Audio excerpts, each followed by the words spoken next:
Volition Components. I'm Adhan, here to tell you a little bit about this van that we just finished up for one of our favorite customers, a gentleman out on the East Coast. This is a Sprinter 144. If you haven't watched the original video, go back and watch it now. This one came back to us to get some exterior stuff done and some interior stuff done. As you can see in the background, we have some rock light going on under this. Originally we did a lift kit, wheels and tires on here. It was hard to get in the van, so we did some side steps, added a power awning. I'll show you a little bit how that works here in just a minute. On the back of this van, we made it look a little more aggressive, but also more functional with this Owl Van shipper rack, and also did a spare tire carrier with the Black Rhino beadlock wheel and a BF Goodrich KO2 tire. This cute little box here is a 30 amp connection. You can use it at an RV park or just use it to charge the lithium ion battery. Plug that guy in, twist, lock it on. If you have a 30 amp short cord, it'd work great.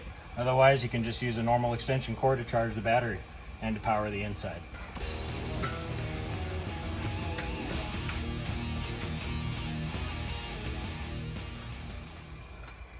And if you take a look around up here, you'll actually see we have a backwoods roof rack, Dometic 12 volt AC, and over here on the passenger side, a Fiamma powered awning, a deck to hang out on, maybe put a lawn chair, have a couple of drinks, and on the front, we have a LED light bar. The Agile off-road lift kit made it really hard to get in this van, so the Aries side steps on both the driver and the passenger side make it a lot easier to get in the van. Once you're in, you can just touch the S-Pod and control pretty much everything. The first two work on ignition, so with the key off, they're not going to come on.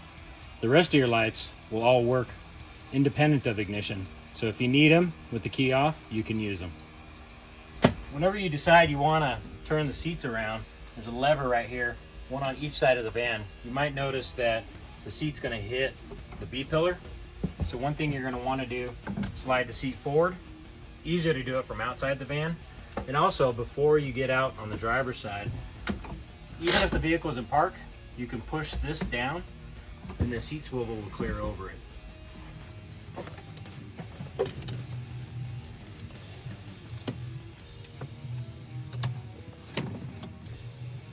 And then you can move it back.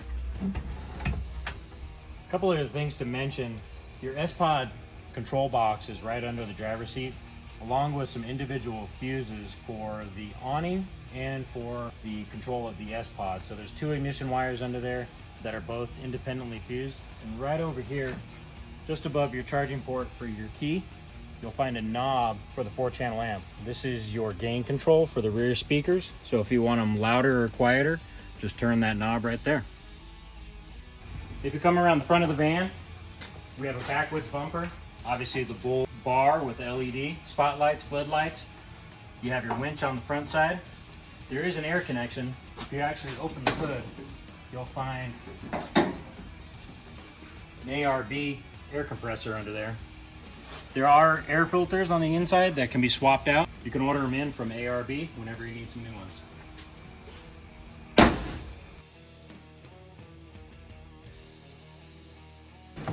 So as you open the sliding door, one of the first things you'll notice on the back of the seat is you have your air heater.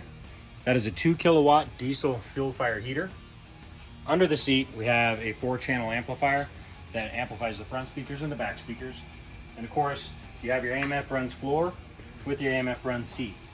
To disengage these seats, you just lift up on this latch on both sides, and the seat can come out.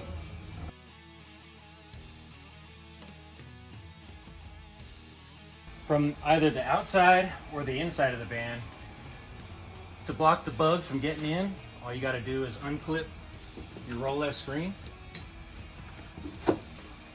let it roll down. There's a zipper on both sides.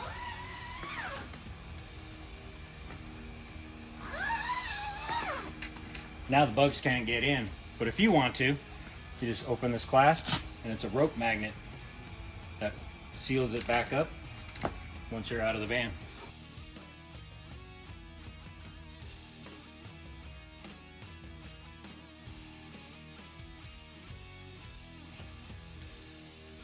And up here, we have an overhead shelf. This part's from Van Life Components. which is storing your Thor Lightning fast air system. This fast air system is used to air up the tires on the van. You just take this guy out, connect this, I guess, air distribution to the air chuck on the front of the van, drop these out to the tire, and this guy will actually air up all of your tires evenly. Right above the passenger or driver area, you're going to find a touch screen that actually controls the 2 kilowatt diesel heater. Just touch that in the middle. That'll turn on your heat. You can change the temperature up and down. And of course, there's a ton of other settings that you can get to right through the touchscreen. Now, one thing different about the roll left screen in the back is this one actually does do what's called blackout. So you can use this to black out the whole back end, or you can have a bug screen, just like the side door. As you're working your way around the van, you'll actually see we have plywood walls wrapped in tweed. Right behind one row of seats, there's a USB charger, so people can charge their phones or other devices. It even has a USB-C. On the wall, you have your MOLLE panels for storing your sporting equipment on both sides of the van. And right above me, you'll actually see the AC from Dometic. This is a 12 volt unit, so it's going to run right off the lithium ion system that we installed in the van. This big box that you see right here, this is your electrical cabinet. On the front side, just some ventilation here. We do that just so that all of the equipment can breathe easily and help regulate the temperature inside the box so everything doesn't get too hot. If you lift up on the lid, it's held on with Velcro. A little bit strong, but you obviously don't want this coming off while you're driving down the road. Inside of here, you have your 2 kilowatt inverter. There's a 200 amp hour lithium ion battery down there from Life Blue. That actually has a Bluetooth app available for it, so you can check to see if it's charged, how it's charging, the state of the charge, all that kind of stuff. Power distribution, main breaker for your outlets. Right here you have your Orion DC to DC chargers. These guys are what charges the battery while you're driving. Inside of here you also have some individual breakers that turn off all of your circuits. And then there's a 12 volt distribution box down there. Everything's fused, your awning, your lights, pretty much everything that we installed runs off that block. Now, for the most part, you should never need to get in that box unless maybe a fuse blew or maybe one of the breakers blew for some reason.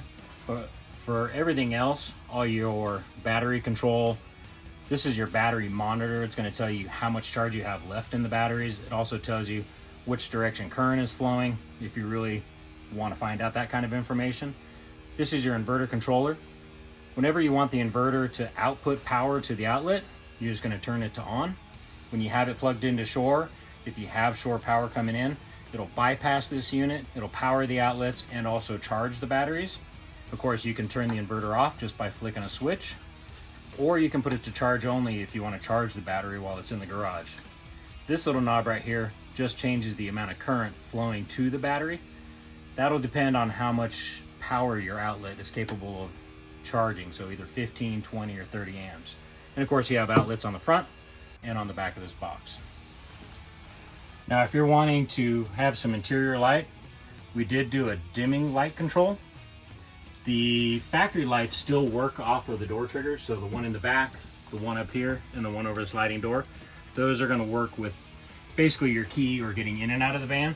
But for the lights that we installed, you just turn that knob up and they'll get bright for you. And of course, powered awning. Pretty self-explanatory. You have extend and you have retract. Extend is going to make the unit go out. Now, before you actually extend your awning, one thing you're going to want to do is go ahead and take your sliding door, and you'll see that it stops about halfway open. If you open your awning with the door all the way open, the armature might actually rub across the top of your door and potentially damage your paint. So to prevent that, just slide the door shut.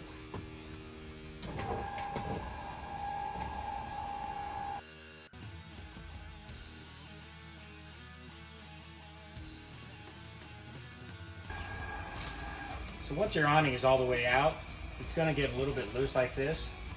Go ahead and retract it. That'll get the material nice and tight. That way moisture won't build up inside of the middle of the awning.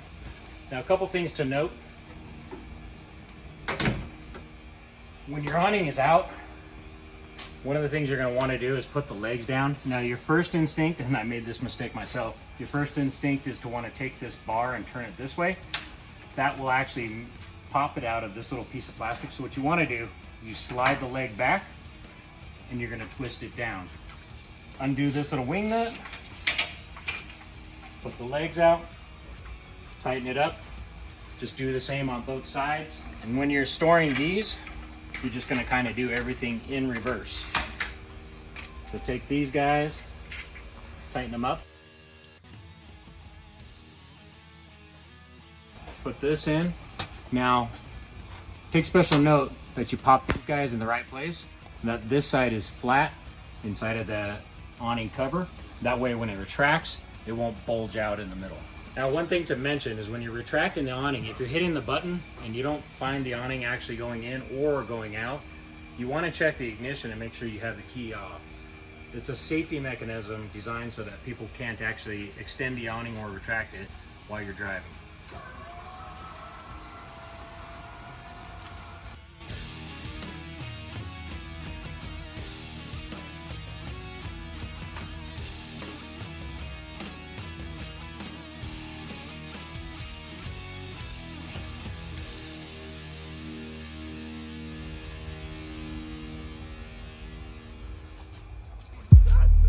We'll see you guys on the next build.